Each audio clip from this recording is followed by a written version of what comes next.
big influencers are blatantly lying to you about how much success they really have. I'm in New York City for Fashion Week and I went to a lot of influencer events and I got the deets, I have to tell y'all. So by now, most of us have probably all heard that creators will like rent cars out here, and in LA, they will rent like G-Wagons, Lambos, and post pictures by them and make it seem like they have the money to buy an expensive car like that.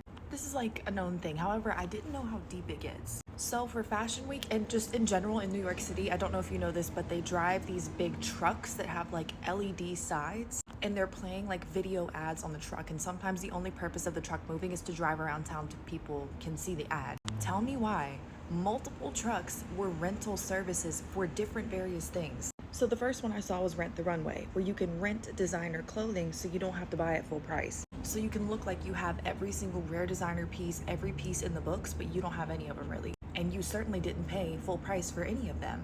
But that, I already knew about that, okay? But it got a lot deeper than I thought. Then another truck drove by the next day that was a trendy furniture rental place. Furniture? Yes, you can rent trending furniture pieces to make your house look nice.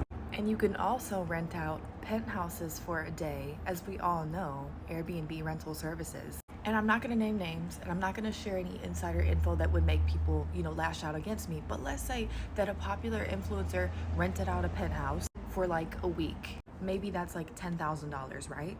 They rent a bunch of designer clothing pieces and they rent a bunch of trendy, cute furniture pieces for a week because yeah, you can do it for that small amount of time.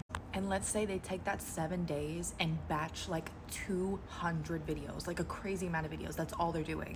And let's say they post those videos and you think that that's their life, when in reality, it's like a movie set. That's all I'm gonna say. That's all I'm gonna say. It's way deeper than I thought. That's all I know.